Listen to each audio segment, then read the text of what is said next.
Dale from Pipes. I'm doing this video on synthetic reeds. Called it synthetic GHB reeds rationalized because that's what I'm trying to do. Now, first thing is I've got a dog in the fight. I make synthetic reeds and I sell synthetic reeds. I probably gift 25% of the reeds I make to older pipers because they're the people I've sort of tailored things for. But I'm definitely in it, and as with quite a few other people that make synthetic reeds, I'm one of them. I'm referring to my reeds in this instance. It doesn't mean that I'm excluding the other synthetic reed makers from exactly the same points that I'm making. I'm only speaking from mine. Now, recently some things were moved under the light of day as far as the issue with synthetic reeds. Now, I've got to admit that initially the resentment of synthetic reeds I've always thought was because of the old trads just blowing a fuse, the old cane trads, and then I just thought those old Luddites were just resenting seeing synthetic reeds being brought into the scene. But recently, after a meeting I had with one of the larger bagpipe retailers, a lot more, quite a few things were moved under the light of day. So there were a few reds were at play, but once they kicked in, a few of the home truths come out. Now, this chap he's a piper.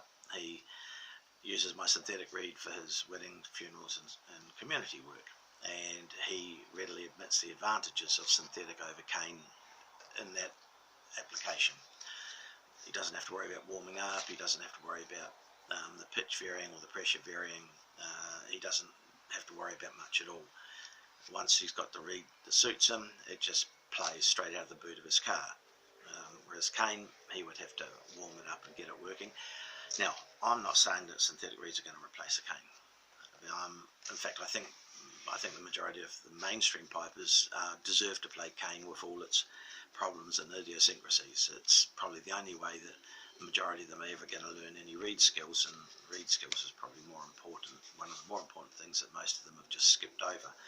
As far as elite pipers, well, once again, if they can play such fine tunes on the bagpipe using cane reeds with all the problems, then they've earned their status, haven't they? So I'm not saying that the cane is redundant because it's synthetic, but there's a whole group of people that can take advantage of the synthetic reeds and not damage the craft, in my view anyway, not damage the craft.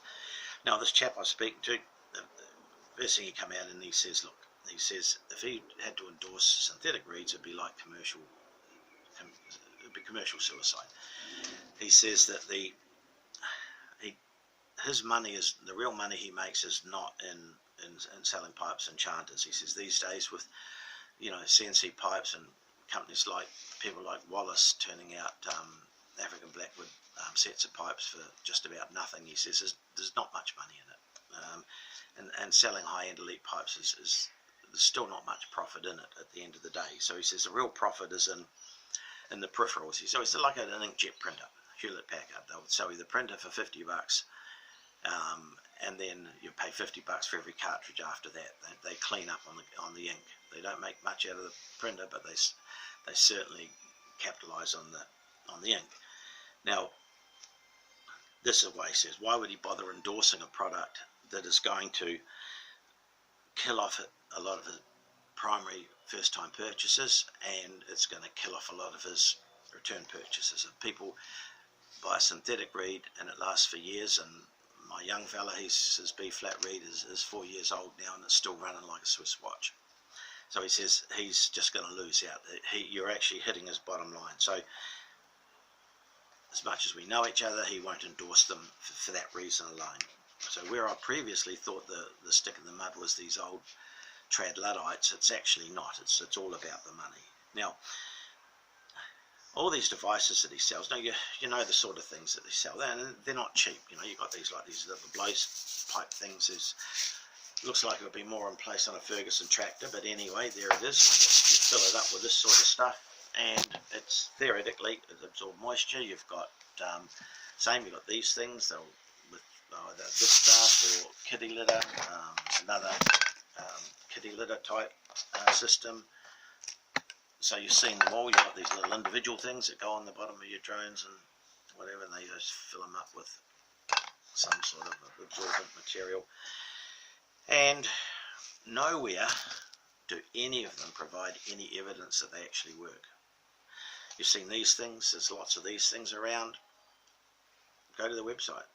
Lots of testimonies, but no evidence that it works. And all of these devices rely on cane chanterreed. Now, this is why there's such a resentment, I believe, against the synthetic chanterreed taking any play. If that comes in mainstream, then these products are redundant. Now, question often get asked is, well, how come the drone reeds, synthetic drone reeds, are so well accepted? Well, when they first came in, you didn't have all these other gimmicks. They weren't present. Nobody had yet decided to invent all these things. So the synthetic drone reed got a bit of a clean run. Once it sort of got accepted, they realised that the advantages, not having to tune up, it didn't vary much, and it was pretty good with moisture and so on and so on. It took off, and then it got a hold, and that's it.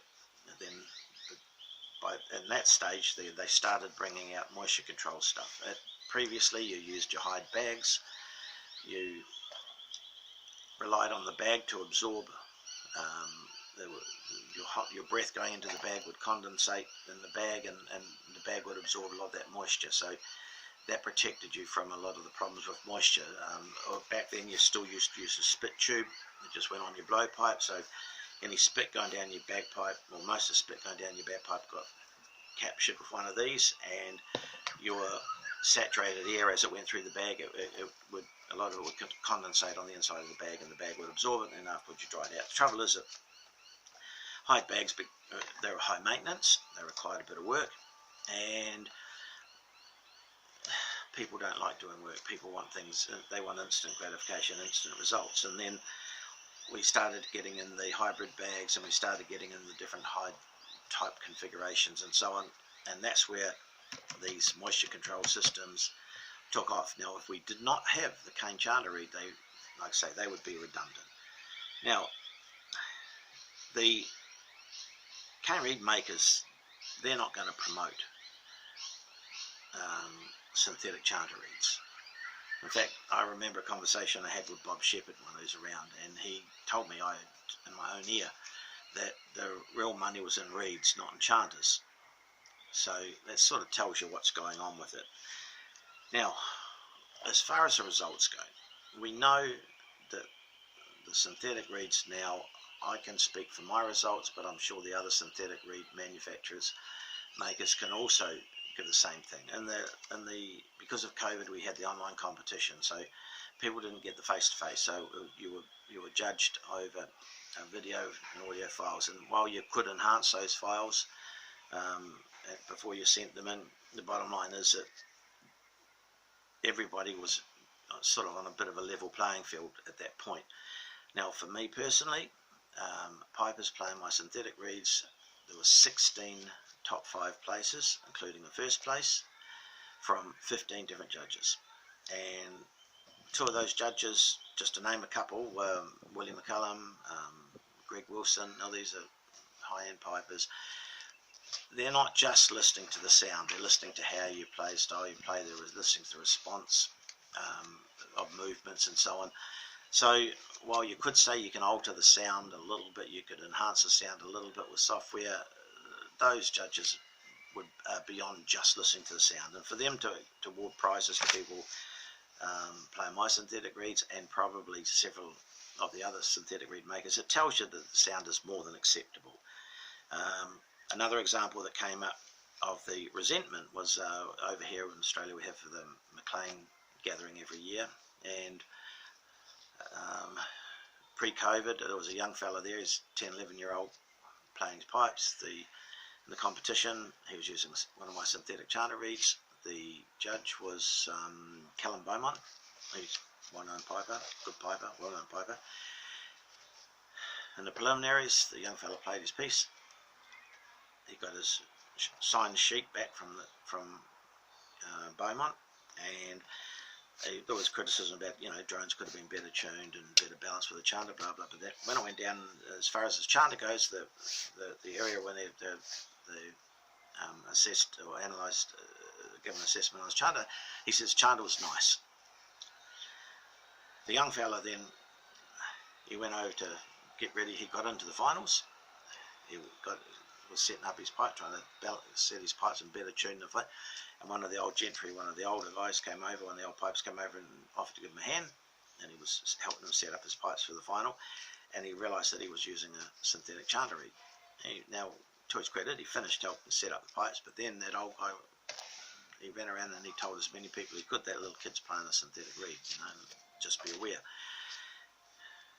When Callum Beaumont judged him, same piper, same chanter, same reed, same competition, only this time his chanter was rated on this feedback sheet, was rated as dull. Now, I've seen both the sheets myself. I've actually seen them with my own eyes, so I know it happened. And I believe it was that Beaumont was informed that the kid's playing a synthetic reed, and him being one of those a protectionist of the money-making side of the craft. That's my opinion. That's my view. I can't think of any other reason why he would be so harsh on a little kid who obviously before he knew he had a synthetic reed, or allegedly knew he had a synthetic reed. This is just one example. So this is why you'll find pipers not wanting to disclose what they're playing. I've had 2 grade 1 pipers that use my synthetic reeds. One of them is happy enough to tell you and show you, but he's no longer competing. The other one who is competing, and he's asked for my assurance that I won't tell anyone. Now, he uses, I don't know where I know he uses synthetic reed for all his wedding, funerals and community work. I will not say that he uses it in his competition work. I don't know, but I know he uses it in his other work, and he's happy to do so. So the bottom line is that you've just got to understand that the resentment against the synthetic reed isn't the old trad Luddites, as I originally thought, and it's nothing to do with the tone or the sound of them. And it may well be in some things, but when we tested synthetic reed against cane reeds at the university, they came up and they said the variation between different cane reeds was more than the variation between any given cane reed and the synthetic reed that they were asked to test against. So that means that while they could pick a difference between this synthetic reed and that cane reed and a different cane reed could have a greater difference in tone, and tone, don't forget, is absolutely measurable.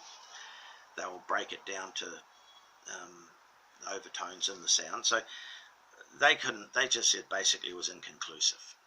So that's another issue as well. So when people say the tone and they never say how, now if they were say that the synthetic reed's got more high overtones or less high overtones, or the cane reed's got better high overtones or better mid tones or whatever, if they were talking about the actual sound, which is, again, it's measurable, it's absolutely definable, then you'd have some idea that they knew what they were talking about, and you would cut them some slack. But at the end of the day, the only currency those people have got is credibility, and when they make these wild claims or wild statements and they back it up with nothing, it's like these people with making these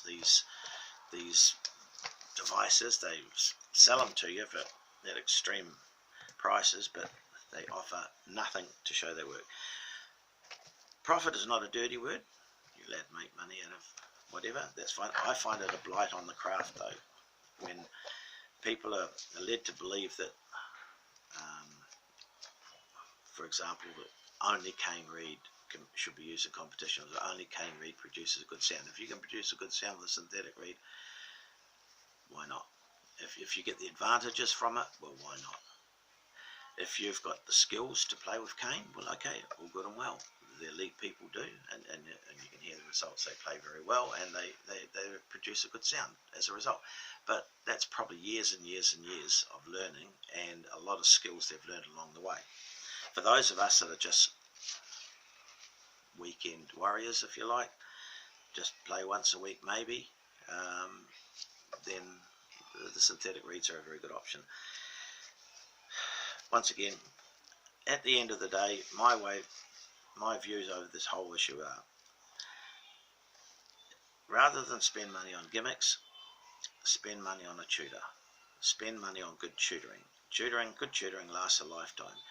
If you can produce a reasonable sound, or if a synthetic reed means that you can play for longer, you don't have to spend half your practice sessions warming up, or the first 20 minutes you're practicing warm up. If you're instantly able to play your pipes, you're going to get the most bang for buck out of your hour with your tutor, and it's going to be easier for you to play the pipe. And if it makes the pipe easier to play, then that's got to be a good thing for the craft. Now, if you get to the top of your game, if you get to the high end and you want to use cane and you've got the skills to do it, all good and well.